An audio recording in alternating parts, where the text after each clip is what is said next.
Voy a intentar dar una idea de lo que es la radioterapia actual en el cáncer de pulmón, porque en 20 minutos no cabe más que dar una pequeña idea.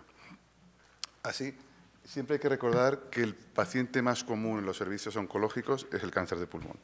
Es el número 1. Y que tiene que ser visto por un comité de tumores, no es una visita individual, siempre, y por un comité de expertos. Y la radioterapia, eso lo voy a repetir varias veces en la charla, es útil o puede ser útil en todos los estadios del cáncer de pulmón, desde el estadio inicial, un estadio 3, un estadio 4, un oligometastásico, todos. Luego en el comité de tumores siempre tiene que haber un radioterapeuta, no porque vaya a ir a cirugía no tiene que estar. O tiene que haber, bueno, tienen que estar todos, pero siempre hay un hueco que se puede utilizar, o por lo menos ese paciente lo puede tener.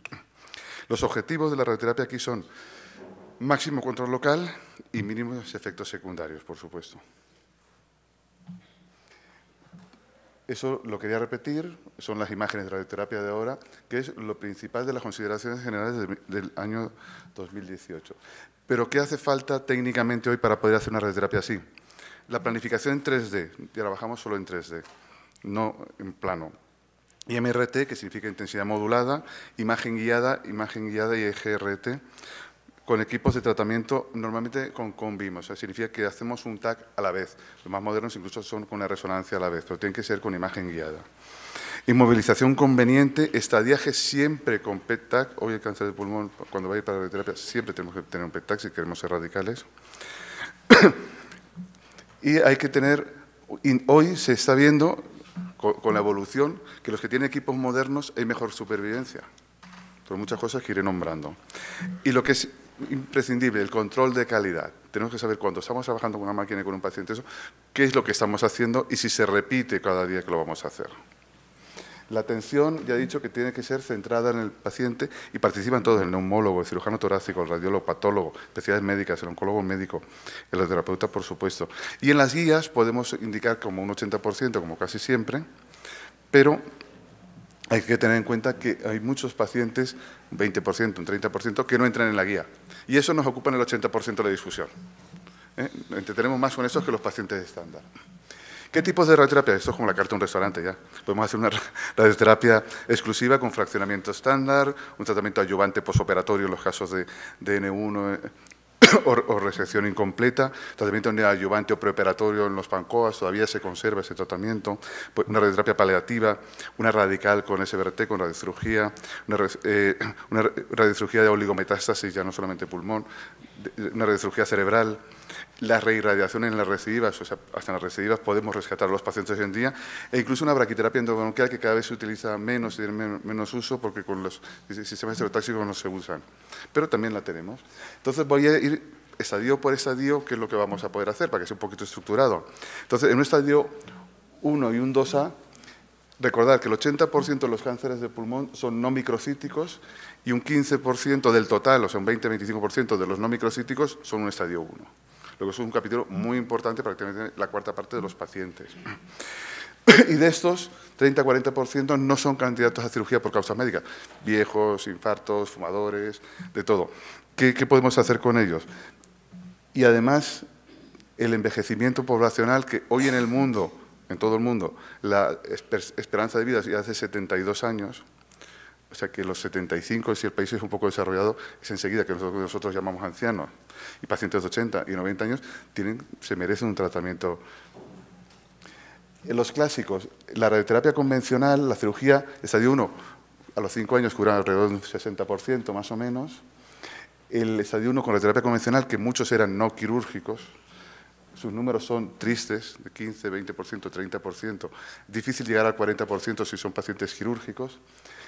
Y recordad que muchos pacientes no son sometidos a torcotomía, o porque no se puede, o porque incluso el paciente dice, a mí no me operan. Y el derecho tienen para poder hacerlo. ¿Qué se puede hacer? ¿Esperar y ver en cáncer de pulmón como en la próstata? No. Si esperamos y vemos, la supervivencia a los 5 años es menor al 10%. Luego, no es una buena opción esperar y ver. Y la mediana de supervivencia es aproximadamente de 1 año. En la radioterapia, los autos han avanzado en ese tiempo, pero la radioterapia ha pasado, aquí siguen teniendo 4 ruedas, y un motor, y esto del 2D a pasar a tridimensional, a todo lo que estamos viendo.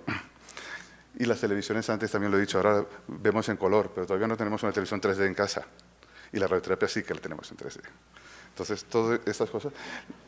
El diagnóstico, antes esto era un cáncer de pulmón, hoy esto es un cáncer de pulmón. Es una imagen totalmente distinta. Aquí decíamos, bueno, puede tener infiltración iliar, ¿no? Aquí decimos, hay un tumorcito. Y siguiendo los equipos, esto es como un automóvil pegado en el techo, que cuando bajaba hacia el paciente se asustaba. Un Betatron que teníamos en Valencia. Y los equipos de hoy, ya digo, incluso con una resonancia, que mientras se irradia estás viendo cómo el paciente se mueve el tumor, cómo lo estás viendo. Eso es lo que estamos alcanzando hoy en día. Y los planes de tratamiento han pasado de ser grandes a ser cada vez más pequeños, incluso muy puntuales, que no incluimos nada de pulmón. Pero las guías que dicen, la radiocirugía, la SBRT en cáncer de pulmón, la radioterapia, que es la parte más activa. Estadio 1, si es inoperable, una indicación es la radiocirugía pulmón. Indicación claras que no está discutiendo nadie ya. Y en un estadio 1B, que es un T2, también es un SBRT. Inoperable puede ser hasta por rechazo del paciente. La inoperabilidad no solamente es clínica. Si un paciente no me operan, pues es inoperable. No lo vamos a atar a la cama de quirófano y llevarlo a la fuerza. Hay que tener en cuenta todos esos factores. ¿Qué ha pasado con la radioterapia? La supervivencia con la cirugía, este siglo, lo que va de este siglo, se está mejorando un poquito. Con la cirugía más la radioterapia también, pero la radioterapia sola mucho. Esto es un pool de todos los pacientes operables, de todos los tipos de tratamiento que se han hecho en Estados Unidos, de Veteran Administration creo que era. Y la supervivencia libre de enfermedad ha subido la que más, la radioterapia. ¿Por qué? Pues porque se está dejando de utilizar la radioterapia convencional 3D y se está usando la radiocirugía, la SBRT. Y la diferencia de supervivencia es esta. Luego, el hacer tratamientos más complejos tienen una repercusión importante en la evolución de los pacientes. Así, la SBRT en cáncer de pulmón, en ASTRO 2008 se dijo que era la primera opción de tratamiento después de la cirugía, con la radioterapia. Luego, ya hace 10 años que es un tratamiento estándar, no es moderno. Nosotros empezamos en el 2001 a hacerlo. O sea, ya hace muchos años que tenemos experiencia con esto. La justificación, el control local con radioterapia convencional del 30-50%, con SBRT ya habían publicaciones avaladas de 80 al 100% de control local. Esos son ejemplos incluso de los primeros años que hacíamos, que eran tratamientos más sencillos. No había, o sea, estoy hablando hace 17 años que hacíamos ya estos primeros tratamientos, no teníamos IGRT de esa manera, teníamos unos controles de movilización del paciente muy complejos que nos entretenían mucho, pero funcionaba bien, teníamos controles muy buenos. El control local que se publicó ya desde entonces es superior al 80% y las recidivas muy bajas.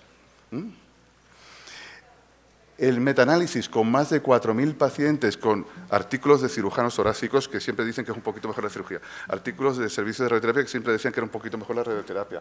Todo, pero hay un compendio de este metaanálisis que ha sido publicado hace poco, no hay diferencia específica en la cirugía versus la SBRT. Es lo mismo. Analizando todos los parámetros, edad, tipo de tumor, es un metaanálisis muy complejo. Luego, es como para decir al paciente, mire, usted lo tiene todo. Si se hace bien las cosas, es como un cirujano con buenas manos o con malas manos, que no esté resfriado ese día, que no le tiemble el pulso. En la radioterapia también hay que hacerla bien todos los días, no se puede hacer un fallo nunca. Los resultados clínicos, bueno, pues puede desaparecer, pero yo me acuerdo, este paciente me llamó el cirujano torácico a decir, oye, que eso no se ha curado. Digo, hombre, si hemos dado una dosis tremenda, hazle un PET. Sí que se ha curado. El paciente 10 años después está bien. Los resultados clínicos hay que saberlos valorar. En los estadios más avanzados, ya otro estadio del cáncer de pulmón, hay que asociar siempre radioquimioterapia simultánea. Hoy en día es el tratamiento de elección. Cuando digo quimioterapia, es posible que ya empecemos a hablar de radioinmunoterapia. Pero voy a hablar siempre, cuando hablo de quimioterapia, voy a hablar en esos términos. ¿Y cuándo hay que hacerlo? Pues en los más avanzados, en la posoperatoria, cuando hay resección incompleta. Pero lo importante es que el volumen es restringido. No, en vez de hacerlo todo, hacemos solamente lo que capta en el PET. Y respetando los volúmenes y el V20, que es el volumen del 20% de la dosis 20 en pulmón, tenemos menos efectos secundarios y mejor supervivencia. Eso se está viendo. Pero eso no significa que si no se respeta el V20 no vamos a tratar al paciente. A un cirujano torácico le puede quitar un pulmón entero y no respeta el V20. Y está indicado en radioterapia. Los constraints son una cosa que hay que intentar cumplirlas siempre. Pero si un paciente, por sus características anatómicas, por el tamaño del tumor y la localización, no se puede cumplir, no vamos a dejarlo sin tratamiento o hacer un tratamiento insuficiente. Hay que tener en cuenta que un cirujano torácico no respeta esos parámetros que nos planteamos en la radioterapia y los pacientes salen adelante, sí, con efectos secundarios mayores, insuficiencia respiratoria parcial, con otras cosas. En estadio 4, los metastásicos, tenemos la radioterapia paliativa, dolor, hemoptisis, obstrucción bronquial, y en los metastásicos, lo contaré un poquito aparte, la radiocirugía tanto paracerebral como la extracerebral. Y en las recidivas locales hay reirradiación. Consideraciones generales del estadio 4, del no microcítico. Multidisciplinar, el PET-TAC siempre, la planificación muy importante, viendo los movimientos, porque por muy paralizado que tengamos al paciente con los latidos, con la mínima respiración, eso tenemos que seguir el tumor y hay un volumen para seguir. Los equipos actualizados para que podamos seguirlo, sistemas de inmovilización, control de calidad, a fin de cuentas. Y las máquinas con cosas que puedan delimitar bien y perseguir al tumor. El no microcítico, un cambio en la práctica, aparte del tratamiento, se ha hecho tratamientos de mañana y tarde, bifraccionados, eso se ha visto que no sirven para más, es una fracción al día, planificación con VMAT, y luego las dosis equivalentes superiores a 60 grays. Fracciones, en general, con hipofraccionamiento superior a 250. Y esta la he puesto como la he puesto antes para que se vea que las cosas se mueven mientras está el paciente en tratamiento. En las recidivas, la reirradiación hay que considerarlo dos. Postquirúrgica, una recidiva, o después de una radioterapia radical. Siempre podemos hacer una reirradiación, puede ser curativa, hay que estudiar bien al paciente con hipofraccionamiento. Nosotros solemos hacerla con SBRT, con una o con tres, normalmente con 3 fracciones, y reirradiamos a los pacientes que hayan sido irradiados a plena dosis. Es peor que se nos muera por la recidiva que tenga un efecto secundario que a lo mejor lo podemos paliar. Hay que tener en cuenta que son situaciones de riesgo. Los traumatólogos dejan cojos y no se escandaliza a nadie hoy en día. En la recidiva local, las guías dicen que un tumor resecable que el paciente no quiera está indicada la radiocirugía, la SBRT. O sea, es un tratamiento estándar hoy en día. En el 2018 lo que quería apuntar aquí, que nos acordemos siempre del comité de tumores para ver lo que hacemos con los pacientes, contornear todos los pasos, no nos dejemos nunca ningún paso. Esto es un sistema de inmovilización que usamos ahora con cama de vacío, con todo, que es un sistema más. Y ahora, no microcítico, pasamos al microcítico. Tengo poco tiempo y tengo que ir así. El microcítico, tipo de radioterapia, lo mismo. Exclusiva, fraccionamiento estándar, posoperatoria, cerebral, paliativa, radiocirugía, tanto cerebral como metástasis como la de las recidivas. Tenemos prácticamente la misma. Lo que pasa que cambia un poquito es una fracción diaria, las 2 fracciones que se ha intentado a veces y eso no ha sido mejor. Aquí. Estadiaje con PET también, no irradiar linfáticos de modo electivo. Yo cuando empecé irradiamos desde aquí abajo hasta aquí arriba los microcíticos. Lo hemos ido reduciendo y se ha visto que es lo mismo tratarlos pronto. La quimioterapia ha mejorado y los tratamientos de biomedicamentos han mejorado. La irradiación electiva profiláctica es necesaria, protección de hipocampo, no dejemos mal intelectualmente a los pacientes pudiendo hacer este tratamiento. Cambia que a los 6 meses, si irradiamos el cerebro con dosis estándar, tenemos un deterioro intelectual importante y si salvamos el hipocampo, que da un poquito más de trabajo a nosotros, para el paciente se acuesta las mismas veces en la cama, eso no sucede, si lo protegemos bien. Es una ventaja. Y el inicio precoz con quimioterapia en el ciclo 1 o en el 2, mejor en el 1. ¿Y qué significa esto en el siglo XX? Que si hemos hecho una irradiación profiláctica, ha mejorado la supervivencia en un 5% a los 3 años. Perdón si no me han oído. Y la quimioterapia concomitante también ha mejorado la supervivencia entre las dos, un 10%. Luego, cambiar la forma de hacerlo y las cosas que vamos haciendo ha mejorado la supervivencia claramente. O sea, que no es un capricho ponerlo a la vez o hacerlo. Y si además que mejoramos la supervivencia, no hacemos que tengan deterioro intelectual, mejor todavía. Pero cuando es un tumor extendido, el tratamiento de una fracción es lo mismo, prácticamente irradiación profiláctica va a mejorar la calidad de vida en esos pacientes que entran en remisión y los que entran en remisión, además, les irradiamos el tórax. Hoy en día, que eso no se hacía antes, decíamos, está extendido, solamente quimioterapia y lo que dure el paciente. Hoy ya lo estamos haciendo hace tiempo y los pacientes que han sido irradiados y tienen metástasis podemos aplicar una radiocirugía después de una radiación profiláctica. No está contraindicado por muy alta dosis que hayamos dado. Vamos a hacer un volumen pequeño posteriormente. ¿Eso qué ha significado? Que eso ya es el siglo XXI, tumores extendidos. Que con quimioterapia tras respuesta parcial o respuesta completa con una dosis baja relativamente, nosotros damos 10 fracciones, la supervivencia al año se ha mejorado un 14%. Luego, algo sirve, funciona. Y la radiación mejora la calidad de vida, aparecen menos metástasis cerebrales en esos pacientes. Luego tenemos los oligometastásicos, 5 metástasis o menos, aunque eso es discutido. Y vale la pena tratarlos, tanto eso como las recidivas. ¿Por qué?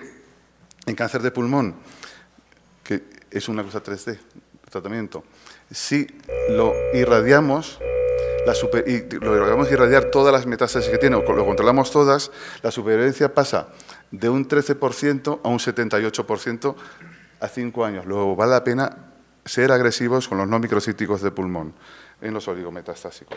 Situaciones especiales, en los ancianos, que nos íbamos a dejar, se logran lo mismo que en los jóvenes, incluso nosotros, en el 2016 hicimos una serie de 141 pacientes, los cuales tenemos supervivencia al año del 78% y a los 2 años 74% en mayores de 75 años, con un control tumoral del 98%. Sin mayor iatrogenia, pues no vamos a dejar los ancianos sin tratar. Y mayores de 75 significa que hay algún paciente de 90 años. Y por fin, la inmunoterapia. La radioterapia funciona por la dosis que damos a altas dosis. Y eso se ha nombrado por el doctor Raez un poquito, pero lo único que hay que valorar es que cuando vamos con inmunoterapia vamos a tener otros efectos secundarios. Voy a intentar ir rapidito. La radioterapia puede mejorar la actividad inmune contra el cáncer en cualquier momento, en cualquier estadio clínico. Eso hay que recordarlo. Siempre la podemos utilizar y nos puede servir. En una metástasis, una inmunoterapia puede hacer un efecto abscopal, un boost que estamos irradiando dentro con una dosis alta nos puede ayudar con la inmunoterapia. Los ensayos, la inmunoterapia aumenta el control local, que eso sí que se ha visto, por su efecto local. Los ensayos clínicos se están buscando cuándo lo ponemos. Lo que pasa es que los ensayos clínicos se están utilizando con inmunofármacos que funcionan con los metastásicos, y a lo mejor este no es el más útil. Y ahora voy a enseñar unos cuantos ensayos clínicos que hay. Este es un ensayo clínico que se hace una radiocirugía de pulmón, una SBRT, y se añade inmunoterapia con nivolumab, adyuvante y concomitante, para ver si se puede mejorar la supervivencia global, que tanto la cirugía de los T1 es un 50% como la de la SBRT, más o menos a los 5 años, a ver si eso está en marcha, para ver si se puede subir haciendo esa adyuvancia con los estadios iniciales. Otro es en pacientes en progresión con inmunofármacos, en una de las metástasis del cáncer de pulmón, metástasis pulmonares y de cáncer de pulmón o melanoma, se da una radiocirugía en una de las lesiones, en tórax. ¿Y qué pasa? Que se tolera bien, era sobre seguridad. Pero los pacientes que hacen reacción inmune después de este tratamiento, incluso siguiendo con el mismo fármaco, con el pembro, los que tienen reacción inmune después de la radiocirugía duplican la supervivencia. No se sabe por qué ha pasado y se va a seguir la investigación. Otro es pacientes que tienen progresión después de tratamiento, terceras líneas, cuartas líneas, se irradia parte de la lesión, se intenta ver si se mejora la supervivencia de un 20% a un 50%. No ha pasado nada, pero en los que eran PDL1 negativo, esos han respondido a lo que no respondían antes, después de hacer una radiocirugía en pulmón. Luego, algo ha pasado, y eso es una línea que se está investigando ahora, se ha abierto. ¿Qué pasa con estos tratamientos de ahora? Buscamos máximo control local, mínimo de efectos. El coste-eficiencia de estos protocolos es importante, porque acortamos los tratamientos, luego más barato para las idas, venidas, para todo. Por uno de más ejercicios tiene menos toxicidad y mayor control local tiene mayor supervivencia. Luego eso es coste-eficiente. En España, la Sociedad de Oncología y Radioterapia, el mes de agosto le envió a todos los asociados esto: cáncer de pulmón no pequeña, estadios iniciales, no candidatos de cirugía, se recomiendan fraccionamientos no convencionales. Luego, fraccionamiento no convencional, la sociedad dice que no lo hagas en España. Y el hipofraccionamiento, ¿qué nos hace? Menos costo, menos toxicidad, mayor supervivencia e efecto vacuna, un efecto abscopal. O sea, tenemos muchas cosas que nos están ayudando esos tratamientos cortos. Así, recordemos que es útil en todos los estadios y buscamos el máximo control local y mínimos efectos secundarios, hoy en el 2018, y con eso termino. Muchas gracias.